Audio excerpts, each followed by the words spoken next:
After an impressive 2021 championship run, the Milwaukee Bucks find themselves as an early playoff exits this year. Though they lost to eventual Eastern Conference champions, the Boston Celtics, in a 7-game series without Chris Middleton, they still blew their chances in Game 6 and Game 7. They have internal roster flaws that need to be addressed this offseason. So let's get into an overview of how they got here and what they need to bring back the trophy to Wisconsin. Admittedly, their loss relies on Chris Middleton missing the whole second round series.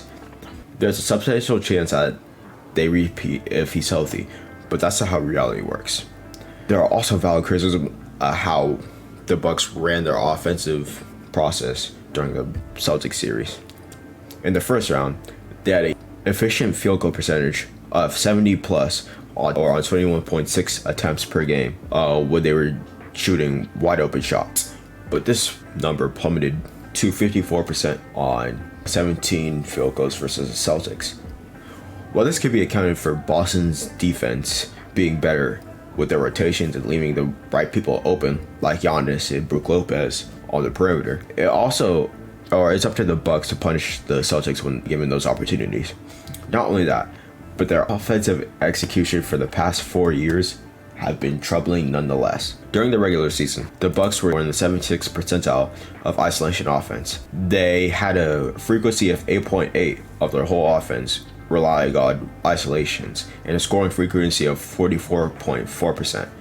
In the postseason, they dropped to the 0th percent and only had a 0.74 point per possession every isolation attempt, and only scored on 37% of isolation plays. They also increased their isolation frequency up to 13.2, fourth most in the postseason. This idea isn't new because something similar happened last year with the Bucks. With Middleton, their numbers on that end were slightly better, but they were still below average across the board. Considering that, how could the Bucks improve going into next season? First things first, there could be much internal improvement. Buck could create an offensive system with the players that he has with more defined roles. It doesn't have to be complex like the Warriors system either. As long as it creates simple and easy offense, the Bucks could come out gung-ho for the next season. For example, Giannis last year had 1.3 points per possession as the role man in the 2021 playoff run. However, the biggest problem was that he only had 2 possessions per game compared to Aiden, who is in the 80th percentile, who had 5 possessions per game. Instead, he was used more as an isolation player who only generated 0.89 points per possession and had 8.4 possessions per game. Both could rework the offense in order for Giannis to be used more in his strengths rather than something that's more of his weaknesses, like his isolation play. Another thing that needs to be addressed is the spacing. Offensive sets and spacing go hand in hand, especially when you're running 2 bigs on the court. But should prioritize good spacing with Giannis isolations so he can fully utilize his greatness on that end. For example, Grayson Allen or the next best shooter on the court should be passed away since he's one of the most efficient jump shooters in the NBA so far. Brook also should be outside of the lane while Giannis is taking the isolation, so the help cannot come early as they did in previous years. Simple changes like this could fix a lot of the offensive issues that the Bucks have. That being said, the Bucks should still use people that fit with Giannis better. With the draft and free agency coming up, here's some ideas that I have that the Bucks could consider going forward. The Bucks should look to get bigger and athletic. As seen this year, teams like the Celtics and even the Miami Heat were running up and down the court against lower teams, which they used to their advantage to get as far as they did into the playoffs. Not only that, but this year, they had smaller lineups in this playoffs with Middleton out. They had 3 guards at certain points of the games, like in the Celtics series where Grayson Allen, Pat Connaughton, and Drew Holiday would all share the court.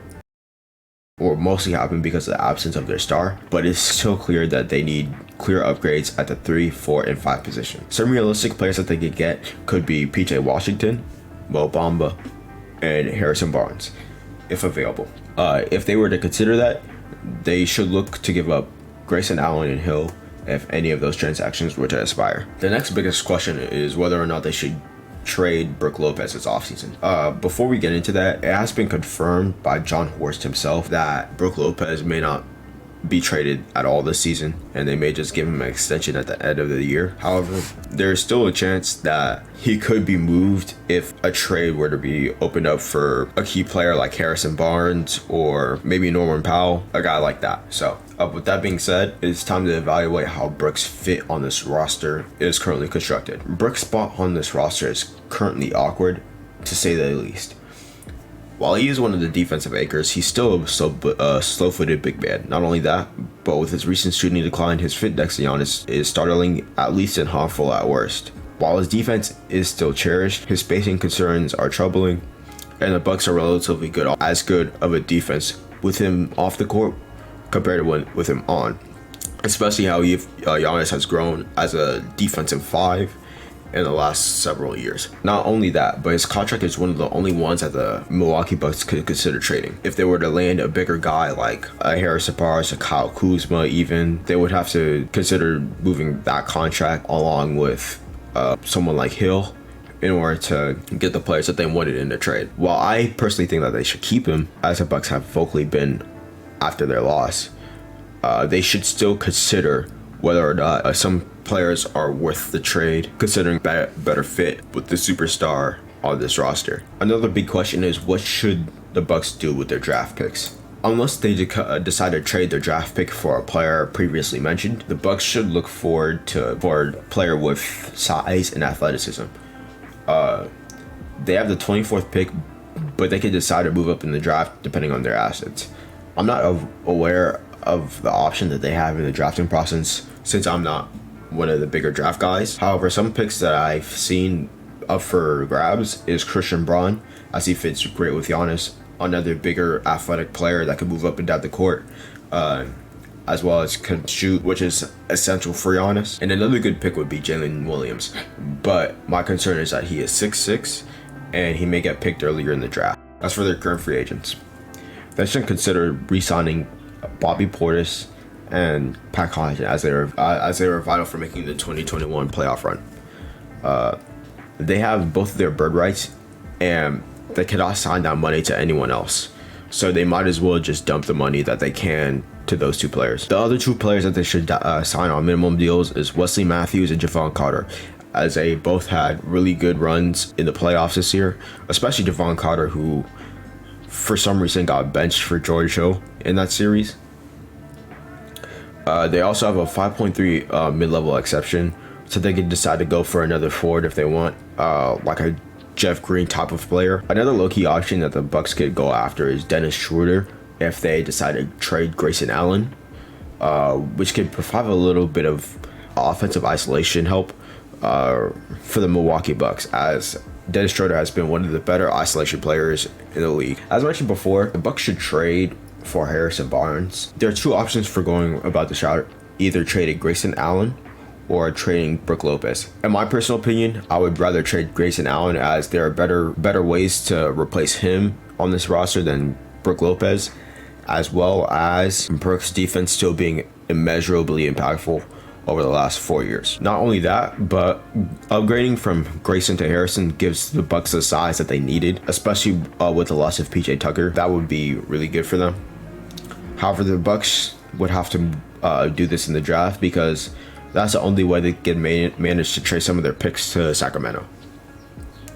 The same thought process could be used for PJ Washington or Mo Bamba if they wanted to go there, and there would be cheaper options, so they would probably only have to give away Grayson Allen rather than Grayson Allen and George Hill and other key contributors. As for what I think in the long run, if they were to make some of these moves or not, I still think that the Milwaukee Bucks are still in a great position to to win 2 championships in 3 years. As seen in this postseason, they were still able to take the best team in the Eastern Conference to 7 games and even go up 3-2. Despite their second best player not playing. With that addition of Chris Middleton, there's a great chance that they could just go back to the NBA Finals, as they did in the 2021 championship, and they can even match up well with almost every team in the West. I will not freak out about this offseason, and I will take it steady.